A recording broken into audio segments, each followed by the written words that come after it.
In this video, we will discuss Bell Hooks' essay Postmodern Blackness. In her essay Postmodern Blackness, Hooks challenges the narrow focus of postmodern discussions that often revolve around concepts like difference and otherness. The essay talks about how postmodernism relates to the experiences of black people and raises questions about identity, race, and gender. It is a mix of different fields: postmodern theory, African American studies, and discussions about the roles of race and gender.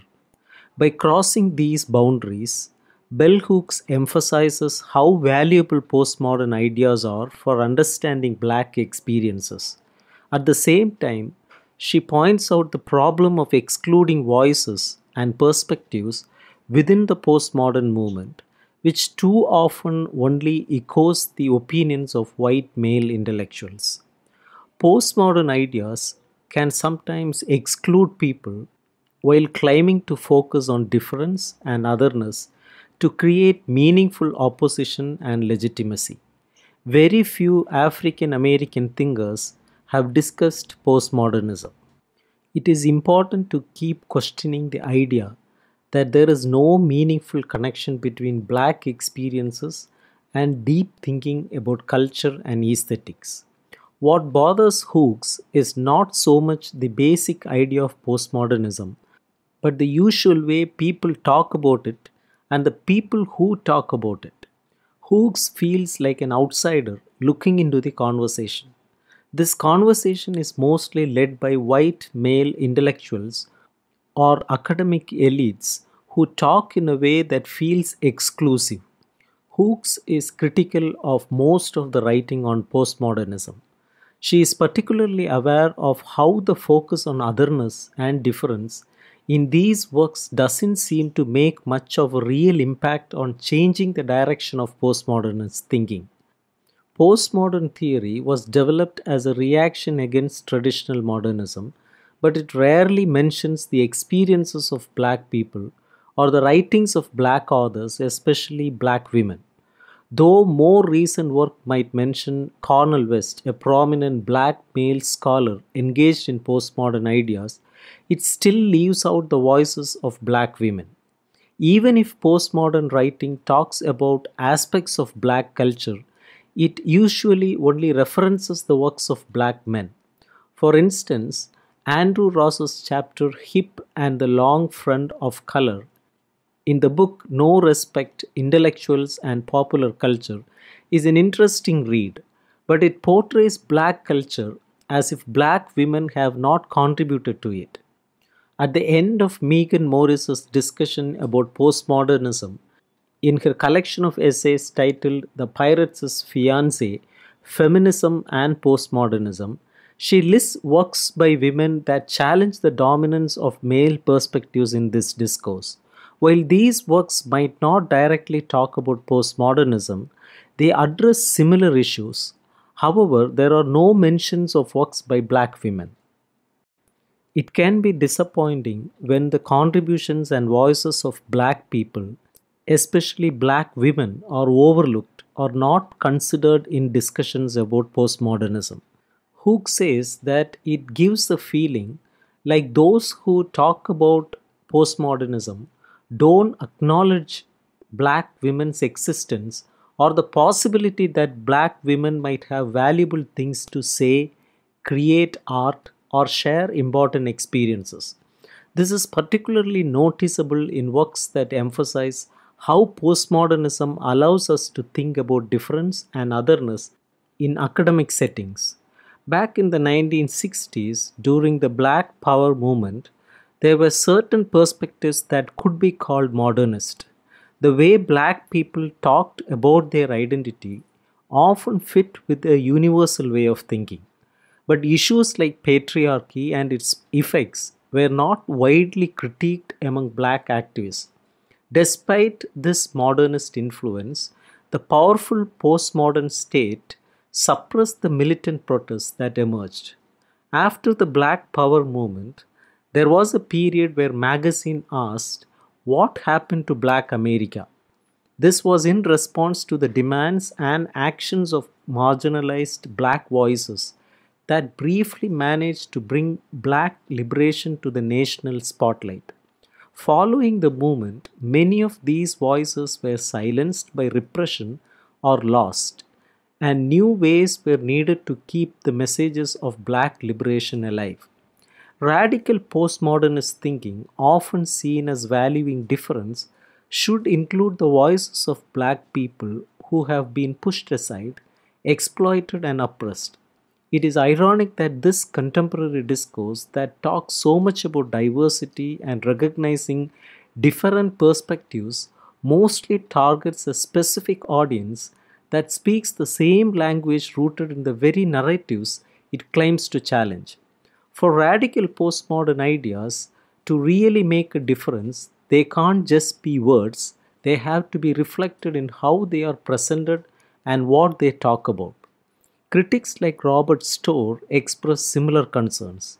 They point out that while postmodernism talks a lot about difference and otherness, it often fails to investigate what artists of color and those outside the mainstream are actually doing.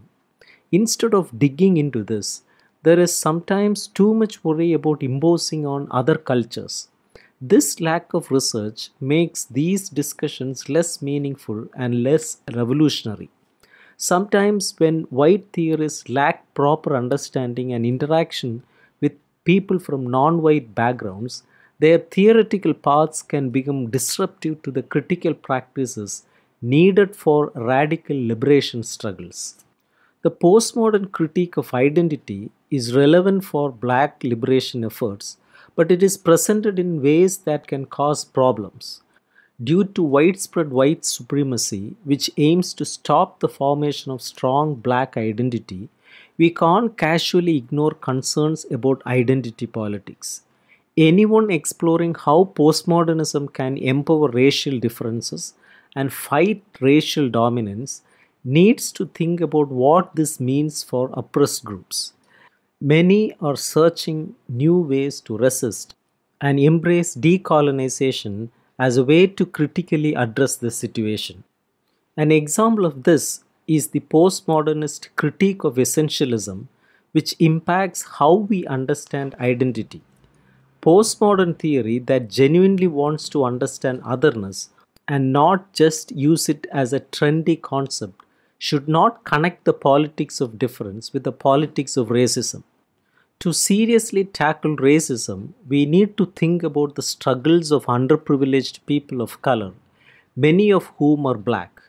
For African Americans, their situation before and after postmodernism has been marked by displacement, isolation, and hopelessness. Cornel West, who writes about black experiences and postmodernism, describes the sense of despair. This despair leads us to search for insight and strategies that can rejuvenate our spirits and provide a foundation for collective efforts towards black liberation. Postmodernism has led other groups to also feel alienated, lost, and uncertain, even if their experiences are not the same. Radical postmodernism points out shared feelings that cross boundaries like class, gender, and race. These shared feelings could create empathy and solidarity, forming a base for unity.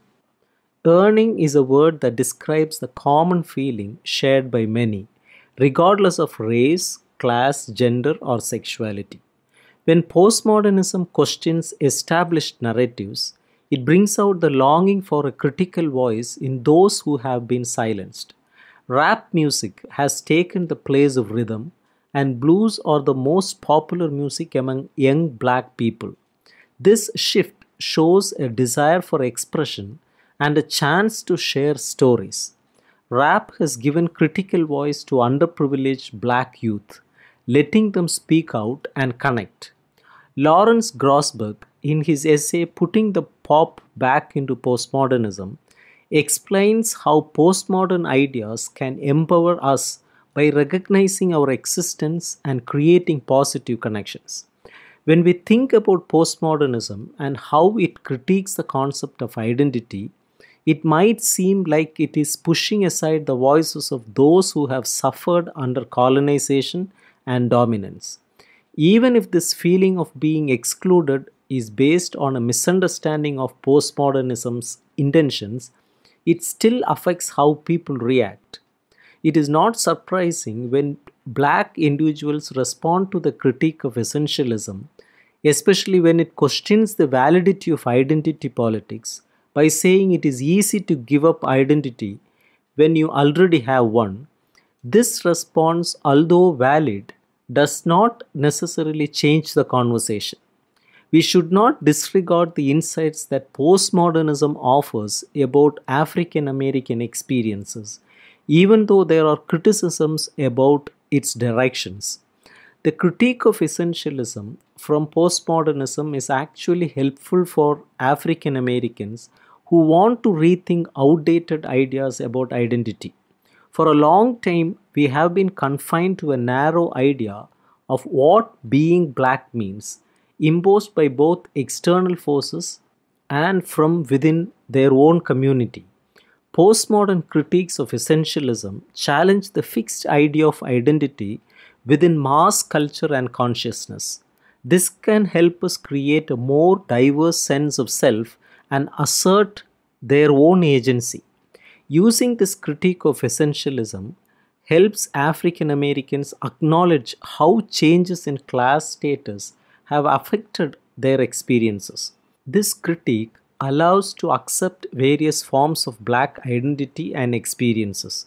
It also challenges the colonial views of black identity that paint blacks in one dimensional way, which only serves to support white supremacy.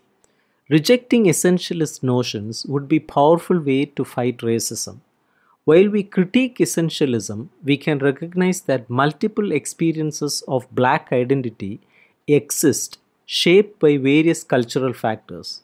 This diversity is often ignored, leading to oversimplified categories like nationalist and assimilationist. To understand the impact of postmodernism on black experiences and how it changes our sense of identity, we need to re establish our connections as a collective. With the challenges African Americans face today, including economic struggles, racial violence, and more, we need to rethink our relationship with popular culture and resistance. Interestingly, postmodern theorists are particularly drawn to African American music, but there is less acknowledgement of the censorship and restrictions placed on other forms of cultural expression by black people, like literature and critical writing.